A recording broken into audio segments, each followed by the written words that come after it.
오늘 스가랴 8장의 말씀을 가지고 샬롬을 위해 다시 시작하다라는 제목으로 같이 말씀을 나누도록 하겠습니다. 스웨덴 남부 도시인 헬싱보리라는 곳에는 굉장히 독특한 박물관이 있다고 합니다. 이름하여 실패작 박물관입니다. 대부분 박물관에는 오래된 유물이나 유적들, 문화재들, 굉장히 값비싸고 가치 있는 물건들을 전시하는 것이 상식입니다. 그런데 이곳에는 전 세계의 기업들이 만들었던 실패한 제품들을 가져다가 전시해 놓는다고 합니다. 노키아의 스마트폰 겸 게임기였던 엔게이지, 트위터 전용 단말기였던 트위터 피크, 휴대용 단말기였던 애플 유툰, 커피 맛이 나는 콜라였던 코카콜라 블랙 등 우리가 잘 들어보지도 못했던 수많은 실패작들이 이곳에 있습니다. 이런 새로운 발명품들은 사실 얼마 지나지 않아 다 필요 없는 존재로 사라져 버리곤 합니다. 이 실패작 박물관은 실패를 통해서 사람들로 하여금 그 실수에서 배우기를 원하는 목적에서 만들어졌다고 합니다. 여러분, 성경 또한 수많은 실패에 대한 스토리들이 있습니다. 그리고 어떤 본문은 그 실패를 넘어서 우리에게 중요한 메시지를 던져줍니다. 오늘 본문도 그런 것 같아요. 스가랴 당시에 이 이스라엘은 실패한 이스라엘입니다. 아니요, 실패를 넘어서 완전히 고장나고 망가져버린 상태였죠. 이스라엘 백성 대부분 여전히 페르시아의 포로로 살아가고 있고, 성전은 불에 탔고, 예루살렘 성벽은 다 무너졌고, 성읍은 황폐한 상태에 이르렀습니다. 오랜 기간의 그 역사적 경험을 볼 때에 우리는 나라가 망하고 왕족이 사라지고 백성들이 포로로 끌려가게 되면 그 나라가 다시 회복되는 것은 불가능하다는 것을 보게 됩니다. 오히려 거대한 제국조차도 정말 한순간에 다 사라지는 것을 우리는 너무나 많이 보았습니다. 그런데 이 거대한 흐름을 깨는 충격적인 나라가 있습니다. 바로 이스라엘이죠. 완전히 실패한 나라 위에 다시 세워지는 나라, 실패한 가운데에 다시 회복을 꿈꾸는 나라. 오늘 스가랴 선지자는 하나님의 신탁을 받아서 이 실패하고 무너진 이스라엘 가운데에 하나님의 마음과 하나님의 뜻을 전하기 시작합니다. 성경은 스가랴 선지자가 사역했던 시간을 정확히 기록하고 있습니다. 스가랴 1장 1절에 보게 되면 다리오 왕 제2년 8째 달에 여호와의 말씀이 이도의 손자 베레가의 아들 선지자 스가랴에게 임하니라 이르시되. 페르시아의 다리오 왕 제2년은 BC 520년이었습니다. 그때 스가랴와 함께 예루살렘에 하나님의 말씀을 전했던 선지자가 한 명 더 있었습니다. 바로 학개 선지자예요. 에스라 5장 1절을 보게 되면 선지자들 곧 선지자 학개와 이도의 손자 스가랴가 이스라엘의 하나님의 이름으로 유다와 예루살렘에 거주하는 유다 사람들에게 예언하였더니. 지금 이 두 명의 선지자는 동시간에 동시대에 지금 예루살렘을 향하여서 하나님의 말씀을 전하고 있습니다. 잠깐 연대표를 살펴보면 다음과 같습니다. BC 520년 페르시아의 다리오 왕 때에 학개와 스가랴 선지자가 사역을 시작하게 되고, 그 이전에 BC 538년에 이미 스룹바벨을 통해서 1차 포로 귀환 공동체가 예루살렘에 도착했습니다. 그리고 나서 사실 한참의 시간이 지난 후에 2차와 3차 포로 귀환이 진행됩니다. 즉 스가랴와 학개 선지자는 1차 포로 귀환에서 돌아왔던 이 백성들을 향해서, 그리고 돌아올 백성들을 향해서 하나님의 회복과 하나님의 메시지를 선포하고 있습니다. 오늘 본문으로 들어가 보면 이스라엘은 사실상 실패하고 망한 나라예요. 그런데 어떻게 해서 이 이스라엘이 다시 회복되고 다시 살아날 수 있을까? 그들에게 있었던 원동력과 그들에게 있었던 그 기초는 무엇입니까? 여러분, 이스라엘 백성들이 오랜 시간 동안 숨어서 그들의 전투력을 만든 것입니까? 아니면 남겨진 왕조가 다시 그 불씨가 살아난 걸까요? 이스라엘의 열화와 같은 소망과 단결심입니까? 여러분, 이스라엘 안에는 그 어떠한 회복의 불씨도 찾아볼 수가 없더라는 거예요. 그렇다면 그 기초와 그 근거가 어디에 있습니까? 2절에 힌트가 있습니다. 하나님의 질투하심, 하나님의 질투하심. 내가 시온을 위하여 크게 질투하며 그를 위하여 크게 분노함으로 질투하노라. 여러분, 하나님의 질투는 단순히 인간적인 감정적인 질투가 아니에요. 하나님의 질투는 어떤 질투입니까? 하나님과 이스라엘과의 배타적 언약 관계, 독점적 언약 관계 안에서 비롯되는 거예요. 쉽게 설명을 하면, 여러분, 하나님은 수많은 민족들 가운데에 이스라엘을 선택하고 그들을 부르셨고 그들과 언약을 맺으셨습니다. 구약에서 나타난 수많은 언약 중에서 아브라함 언약과 모세의 시내사 언약과 다윗 언약을 보면 잘 드러나요. 창세기 17장을 보게 되면 하나님께서 아브라함이 99세 때에 그를 부르셔서 그와 언약을 맺으십니다. 그 언약의 핵심이 무엇입니까? 창세기 17장 4절 보게 되면 내 언약이 너와 함께 있으니 너는 여러 민족의 아버지가 될 것이고, 6절 너로 심히 번성하게 하여 내 민족을 내게서 민족들이 나게 하며 왕들이 나오게 할 것이다. 7절과 8절을 보게 되면 내가 영원한 언약을 세워서 너뿐만 아니라 너희 후손들까지도 그들의 하나님이 되어주겠다라고 하나님이 말씀하고 계십니다. 그리고 나서 출애굽기 24장에 하나님께서 시내산에서 이스라엘을 모으시고 모세를 통해서 다시 언약을 세우십니다. 출애굽기 24장 7절과 8절을 보게 되면 언약서를 가져다가 백성에게 낭독하여 듣게 하니 그들이 이르되 여호와의 모든 말씀을 우리가 준행하리이다. 모세가 그 피를 가지고 백성에게 뿌리며 이르되 이는 여호와께서 이 모든 말씀에 대하여 너희와 세우신 언약의 피니라. 지금 하나님께서 이스라엘 백성들과 시내산에서 특별한 언약식을 세우신 이후에 하나님이 모세를 어디로 부르십니까? 다시 시내산에 올라오라고 이야기하세요. 그리고 나서 그 모세에게 무엇을 주십니까? 하나님의 백성들이 살아내야 하는, 하나님의 백성들이 지켜야 하는 십계명과 율법을 허락해 주십니다. 또한 다윗 언약이 나타난 역대상 17장 11절 12절을 보게 되면 내 생명의 연한이 차서 내가 조상들에게로 돌아가면 내가 내 뒤에 내 씨 곧 내 아들 중 하나를 세우고 그 나라를 견고하게 하리니 그는 나를 위하여 집을 건축할 것이요 나는 그의 왕위를 영원히 견고하게 하리라.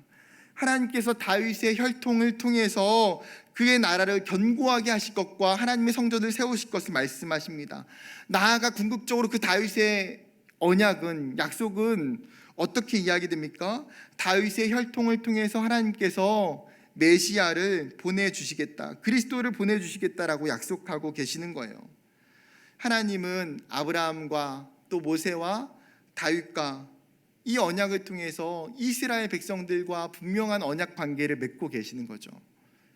그렇게 이 언약적인 관계에 있는 이스라엘은 어떻게 해야 됩니까? 오직 하나님만을 섬기고 하나님만을 사랑해야 됩니다. 이 특별한 언약 관계에 대해서 십계명 첫 번째에 분명하게 기록하고 있는 것이 무엇입니까?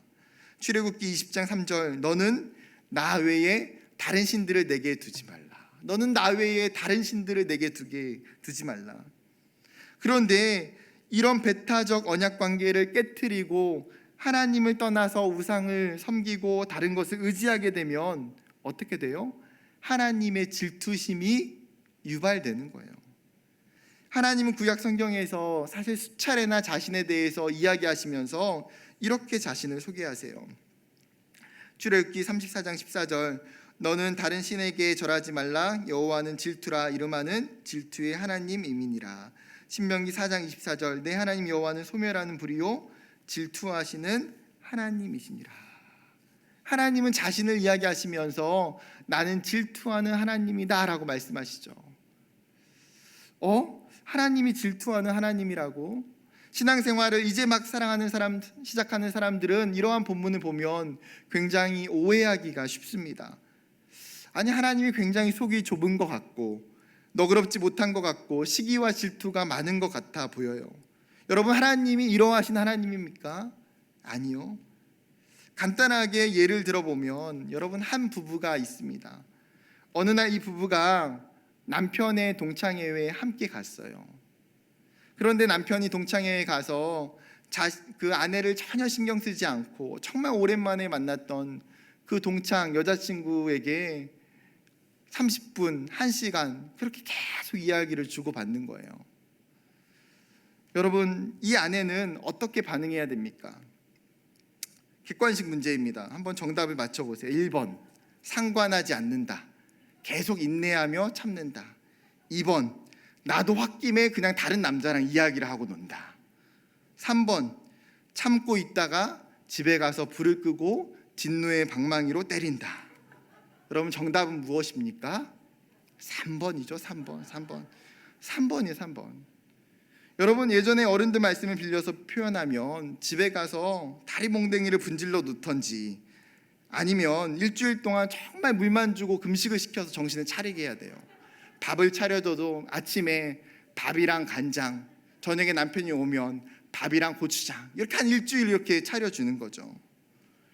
여러분, 아내가 왜 이렇게 합니까? 사랑의 질투예요. 사랑의 질투. 만약에 아내가 남편을 그냥 내버려 둔다, 그거는요, 여러분, 사랑하지 않는 거예요. 하나님이 자신을, 여러분, 질투하시는 하나님이라고 의도적으로 이야기하시는 목적이 뭐예요? 한눈 팔지 말라는 거죠. 잠깐이라도 다른 곳에 너희의 마음과 사랑을 두지 말라. 너와 나 사이에 이 두 명만이 있어야 돼. 그 언약의 관계 속에서 다른 사람을, 다른 제3자를 그 가운데에 집어넣지 말라고 이야기하시는 거예요.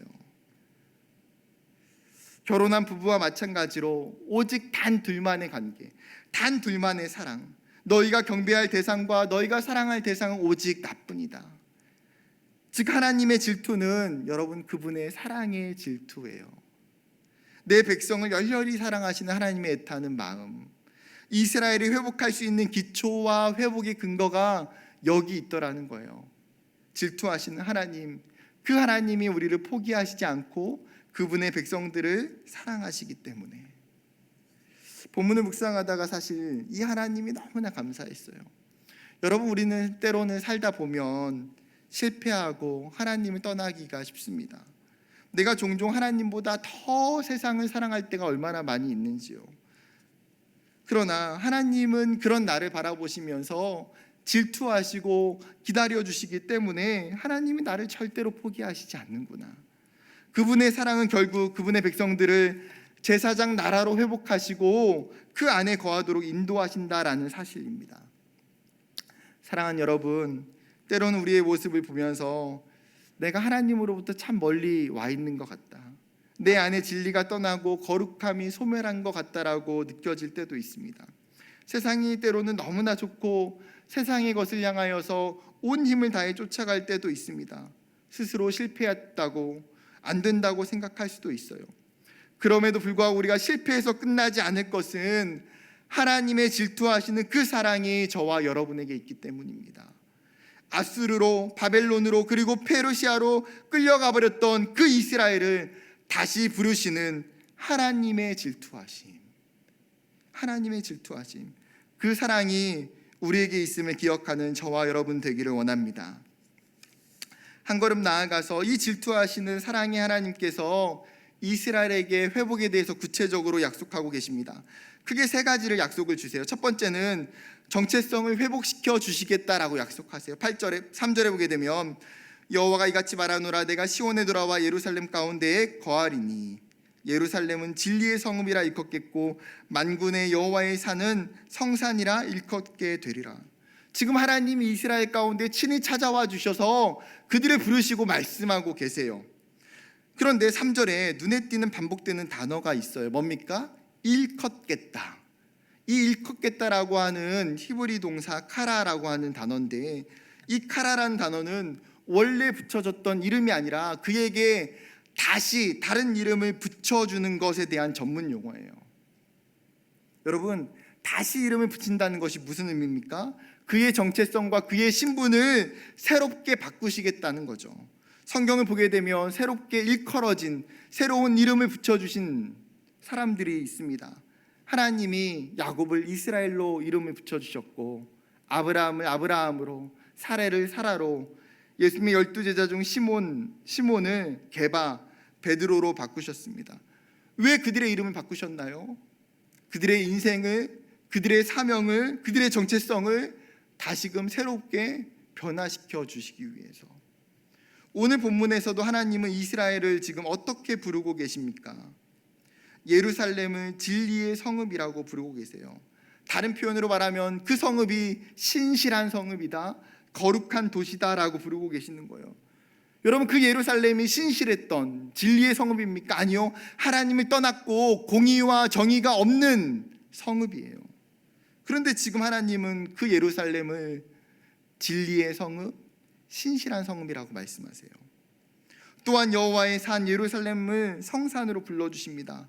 우상을 숭배했던 그 땅, 죄악으로 물든 그 땅을 구별된 장소, 거룩한 도성이 될 거라고 말씀하시는 거예요. 어떻게 보면요, 배신자라고 불려지고 실패자라고 불리는 게 어울리고 불법과 거짓의 자녀라고 불리는 게 마땅해 보입니다. 그런데 하나님은 이스라엘을 지금 굉장히 놀랍게 대하고 계세요. 문득 누가복음 15장의 탕자의 비유가 생각이 났습니다.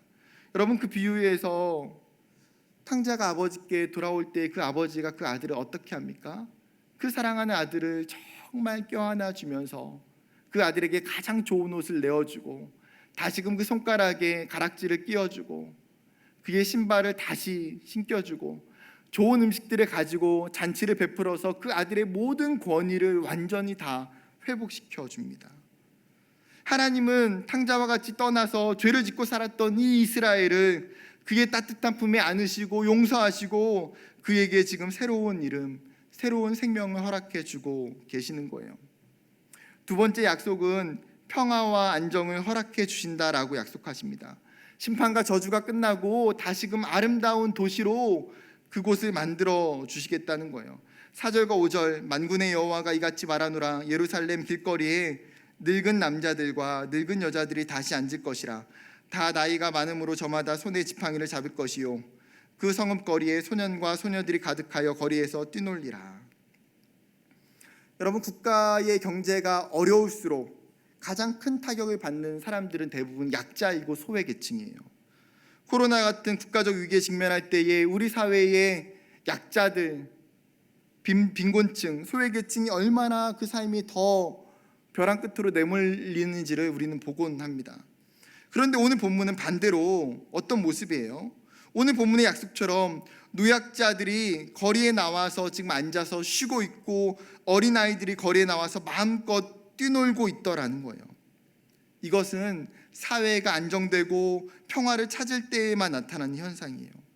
여러분, 예루살렘의 성벽이 무너지고 나서 이스라엘 가운데에는 단 한 번도 이런 모습을 가졌던 적이 없습니다.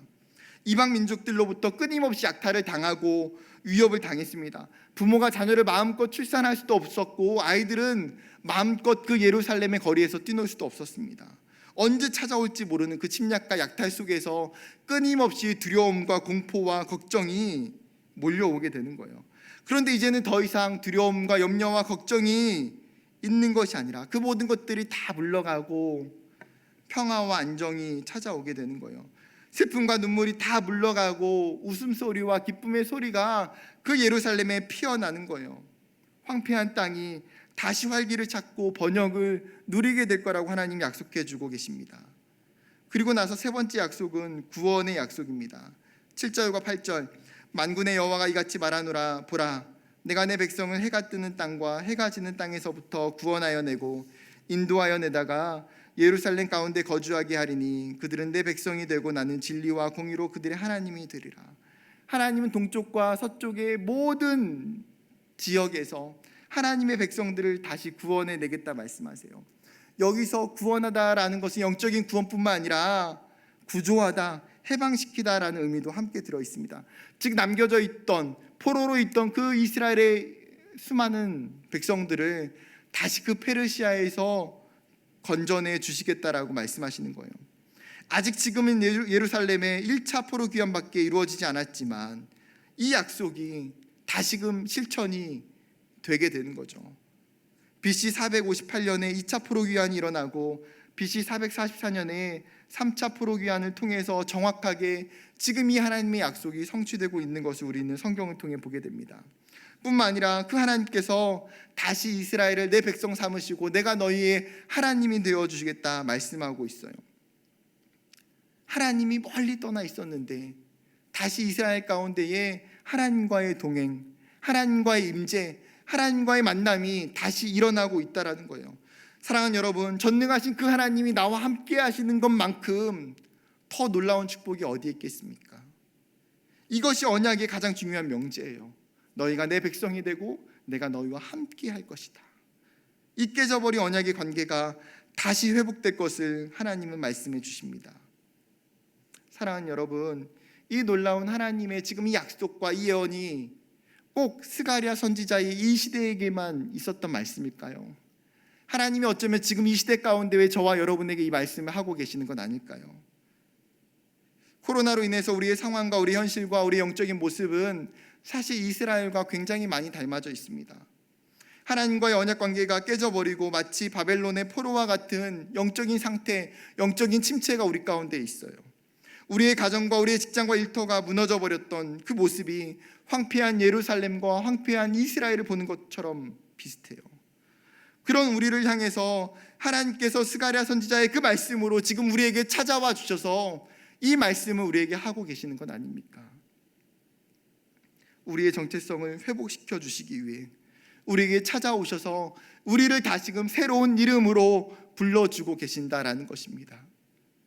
우리의 무너진 삶의 터전 가운데에 근심과 두려움에 쌓여있는 우리를 향해서 다시금 너희의 그 땅이 평화와 안정을 찾을 거라고 하나님이 말씀하고 계시는 거예요.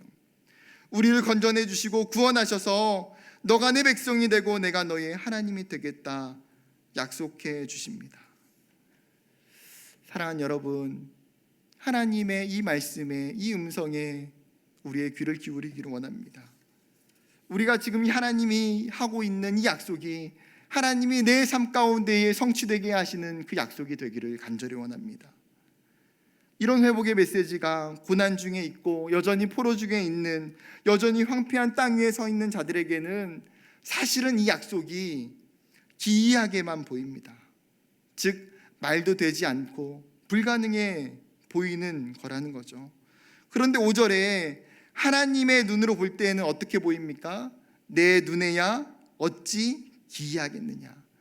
내 눈에는 그 모든 것들이 불가능해 보이지 않다라는 거예요. 특별한 일이 아니다. 전능하신 하나님께 이런 약속은 당연한 일이고 가능한 일이고 내가 이룰 일이기 때문이에요. 요즘 자주 듣는 찬양곡 중에 길을 만드시는 주 웨이메이커라는 찬양이 있습니다. 찬양 가사 중에 이렇게 고백해요. 주는 놀라우신 길을 만드시는 기적의 주, 어둠 속의 빛 그는 나의 하나님. 약속을 이루시는 분, 기적의 주, 어둠 속의 빛 그는 나의 하나님. 여러분, 그렇습니다.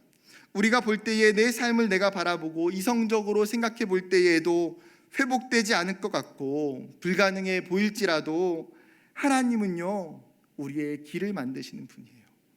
하나님은 기적을 이루시는 분이고 하나님은 약속을 성취하시는 하나님이에요. 그분이 광야에서 길을 내셨고 홍해를 갈라 그 길을 건너게 하셨고 이스라엘을 그 약속의 땅으로 인도해 내셨던 하나님이에요.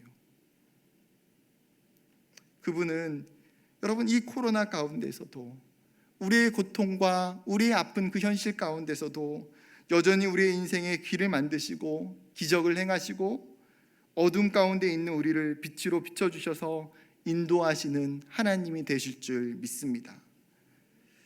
다시 성경으로 돌아와서 이스라엘의 회복 약속을 하신 하나님께서 이제 그들에게 도전하고 요청하고 계십니다. 9절 말씀입니다. 만군의 여호와가 이같이 말하노라. 만군의 여호와의 집 곧 성전을 건축하려고 그 지대를 쌓던 날에 있었던 선지자들의 입의 말을 이날에 듣는 너희는 손을 견고히 할지어다. 여러분, 이 구절이 사실은요 하나님이 스가랴 선지자를 통해서 하고 있는 요청이에요. 근데 그 내용이 무엇입니까? 만군의 여호와의 집 성전을 너희가 다시 세우라는 거예요. 그것을 위해서 너희의 손을 다시금 견고히 하라는 거예요. 이스라엘은 BC 537년에 1차 포로기환을 통해서 5만 명이 가까운 사람들이 예루살렘 땅으로 다시 돌아왔습니다. 이 포로기환 공동체가 예루살렘에 돌아와서 가장 먼저 진행한 프로젝트가 뭐예요? 성전 건축이었어요. 그러나 이스라엘의 가뭄과 흉년으로 인해서 경제적 어려움이 생겼습니다. 폐허가 된 도시의 이방의 끊임없는 방해와 공격이 가해지자 그들은 성전 건축보다 생존의 문제가 더 우선시 되어졌습니다. 그로 인해서 이 포로귀환 공동체의 성전 건축이 중단되어지게 돼요. 오늘 스가랴를 통해서 다시 하나님이 말씀하시기 전까지 무려 16년 동안 성전 건축은 멈춰져 있습니다. 점점 시간이 지나면서 이제는 성전을 다시 지을 여력도 열심도 신앙도 없는 상태가 되어져 버립니다. 그때의 하나님께서 스가랴 선지자와 학개 선지자를 통해서 이스라엘 공동체를 다시 일깨우고 계시는 거예요. 스가랴 선지자는 스가랴 1장부터 회개의 말씀으로 시작해서 점차 회복에 대한 메시지를 선포해 갑니다. 그리고 결국 그 메시지는 8장에 가서 성전 건축으로 모아지게 되는 거예요. 여러분, 이 포로귀환 공동체가 포로의 시간들을 보내면서 예배할 수 있는 성전이 없다는 것이 얼마나 비참한 일인지 철저하게 경험했어요. 포로기를 거치면서 그들의 갈망은 사실 성전 회복에 있었습니다. 그런데 현실의 고난과 어려움이 성전 건축의 열망을 무너뜨려요. 10절은 당시의 상황이 얼마나 어려운지를 이야기합니다. 이날 전에는 사람도 삭슬을 얻지 못하고 짐승들도 삭슬을 얻지 못한다. 즉 경제적인 어려움이 얼마나 많으면 사람도 짐승도 먹을 것이 없는 상태에 이르렀다는 거예요. 또한 사람이 원수로 말미암아 평안히 출입하지 못한다. 사회적으로 관계적으로 너무 어려우니까 평안함이 없는 거예요. 이런 어려움은 궁극적으로 샬롬의 부재를 만들어내요. 샬롬의 부재, 평안이 없는, 샬롬이 없는 상태. 성전이 무너지고 하나님을 떠난 이스라엘은 사실 그 순간부터 샬롬의 부재를 겪고 있었어요. 그런데 다시 하나님의 성전이 회복되고 손을 견고히 할 때 어떤 일이 일어납니까? 곧 평강의 씨앗을 얻을 것이라. 너희가 다시 성전이 회복되고 너희의 손을 견고히 할 때에 평강의 씨앗이 다시 그 안에 주어지게 된다. 여기서 말하는 평강은 뭡니까? 샬롬이라는 단어예요. 하나님이 주시는 참된 샬롬, 참된 평안과 평강이 다시 임하게 된다는 사실이죠. 여러분, 우리의 삶의 샬롬은 물질을 통해서, 성공을 통해서, 관계를 통해서, 세상의 부귀명화를 통해서 주어지는 것이 아니에요. 아무리 세상에 많은 것들을, 좋은 것을 누리고 살아간다 할지라도 여러분, 그런 사람들이 샬롬이 없다라는 것을 얼마나 많이 우리는 보고 있는지요. 이 샬롬은 내 안에 무너졌던 하나님의 성전을 세울 때에, 내 손을 다시 견고히 할 때에 하나님께서 우리에게 주시는 선물이고 은혜라는 사실입니다. 이스라엘 공동체는 스가랴의 예언과 학개 선지자의 말씀을 듣고 다시 성전 건축을 시작해요. 16년 동안 멈춰져 있던 그 성전 공사의 자리로 돌아갑니다.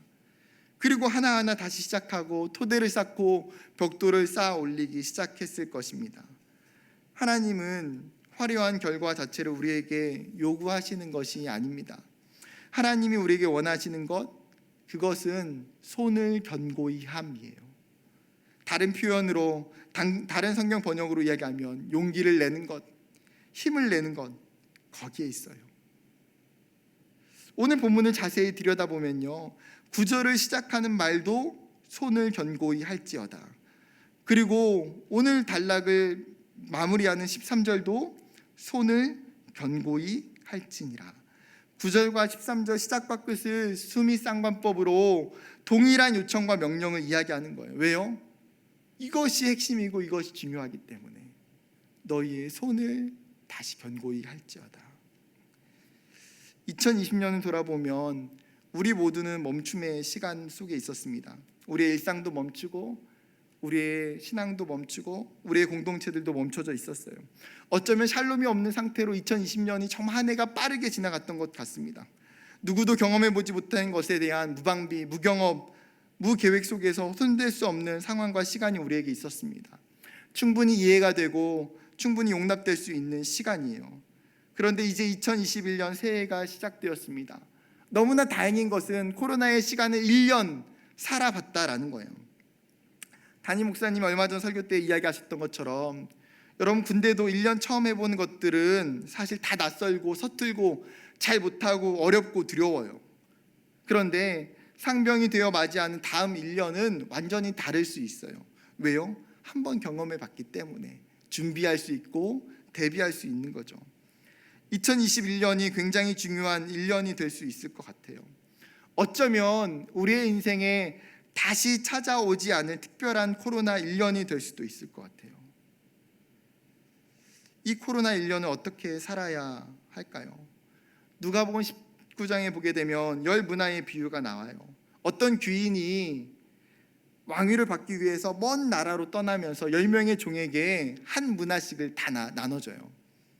달란트 비유와 다른 것은 열 문화의 비유에서는 분배받는 것이 모든 사람에게 다 동일해요. 그런데 후에 주인이 돌아와서 어떻게 지냈는지 종들에게 듣기 시작합니다. 어떤 사람은 10 문화를 남긴 사람이 있고, 어떤 사람은 5 문화를 남긴 사람이 있고, 어떤 사람은 한 문화를 그냥 가지고 있는 사람이 있습니다. 여러분, 우리는 어떤 사람이 되어야 할까요? 코로나 시대 가운데 우리 모두는 동일한 환경과 상황 속에 있어요. 동일하게 하나님 우리 가운데 어쩌면 한 문화씩을 나눠주고 이 시간들을 어떻게 살아내는지를 보고 계시는 것 같아요. 그 한 문화를 가지고 다시 우리의 손을 견고히 해야 할 때입니다. 주인이 돌아올 때까지 그 한 문화를 잘 사용할 수 있는 지혜가 우리에게 필요하다라는 사실이에요. 오늘 말씀을 마무리하면서 2가지 적용을 함께 나누기를 원합니다. 2021년 우리에게 주신 여호와의 집, 그 성전을 다시 견고히 세워가길 원해요. 이 여호와의 집 성전은 크게 2가지로 분류가 될 수 있습니다. 유형적 성전과 무형적 성전. 첫 번째 우리가 적용해야 될 유형적 성전은 이 시대의 교회 공동체, 하나님이 우리에게 허락하셨던 맑은샘 광천교회, 하나님이 우리에게 주시는 부서들, 위원회들, 내가 속한 목장이 이 유형적 성전이에요. 코로나로 인해서 여전히 많은 제약이 있지만 다시 손을 견고히 해야 될 곳들이 우리에게 얼마나 많이 있는지 몰라요. 2021년 교회 표어가 함께 세워져 가느니라입니다. 지금의 상황 속에서 얼마나 적절하게 필요한 말씀인지 몰라요. 코로나 시대에 무너진 부분들을 함께 세워가는 것, 또한 이 코로나가 끝날 때에 다시 함께 모일 수 있도록 하나님이 허락해 주신 많은 사람들을 이 광천교회가 그들을 잘 섬길 수 있도록 이 집을 수리하고 준비하고 아름답게 세워가는 것이 필요해요. 특별히 우리의 목장, 우리의 소그룹을 견고히 세워가야 됩니다. 함께 말씀을 정말 나누고 그곳에서 함께 기도하고 함께 삶을 나눌 수 있을 단단한 신앙의 공동체가 될 수 있도록 하나님, 내 목장이 그런 아름다운 목장으로 세워져 갈 수 있도록 내가 목자이든 내가 목원이든 함께 그 교회를, 그 소그룹을 세워가는 저와 여러분 되기를 원합니다. 2번째 적용할 것은 우리의 무형적 성전을 견고히 해야 됩니다. 무형적 성전은 우리의 자신이고 우리의 가정일 것 같아요. 고린도전서 3장 16절은 너희는 너희가 하나님의 성전인 것과 하나님의 성령이 너희 안에 계시는 것을 알지 못하느냐. 고린도후서 6장 16절은 하나님의 성전과 우상이 어찌 일치가 되리요. 우리는 살아계신 하나님의 성전이라. 이와 같이 하나님께서 이르시되 내가 그들 가운데 거하며 두루 행하여 나는 그들의 하나님이 되고 그들은 나의 백성이 되리라. 사도 바울은 고린도 교회를 향하여서 우리의 몸, 우리 자신이 하나님의 성전됨이라고 이야기하고 있습니다. 예수 그리스도를 통해서 죄인인 우리가 구원을 받게 되고 하나님께서 우리 자신을 성령이 거하실 거룩한 성전으로 삼으셨기 때문이에요. 교회라는 건물이 아닌 우리 자신이, 내가 하나님이 거룩하고 존귀하게 여기는 성전임을 깨달아야 합니다. 그렇기 때문에 지금 나의 믿음, 지금 나의 삶, 지금 나의 신앙을 위해서 우리는 손을 견고히 해야 돼요. 다시 말씀 앞에 서고 다시 우리의 골방 앞에 나아가고 다시 하나님을 사랑하고 그분의 뜻을 구하고 그 뜻대로 순종하며 살아가기 원하는 그 믿음의 삶이 우리 가운데에 나타나야 하는 것입니다. 한 걸음 나아가서 내 가정과 내 자녀들까지도 마찬가지죠. 코로나니까 어쩔 수 없어. 자녀들이 지금 온라인으로 교회 갈 수 없으니까 지금 뭐 어떻게 할 수 있는 것이 없겠지.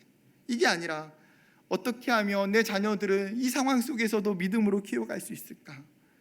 어떻게 하면 우리 가정이 하나님 앞에서 설 수 있을까?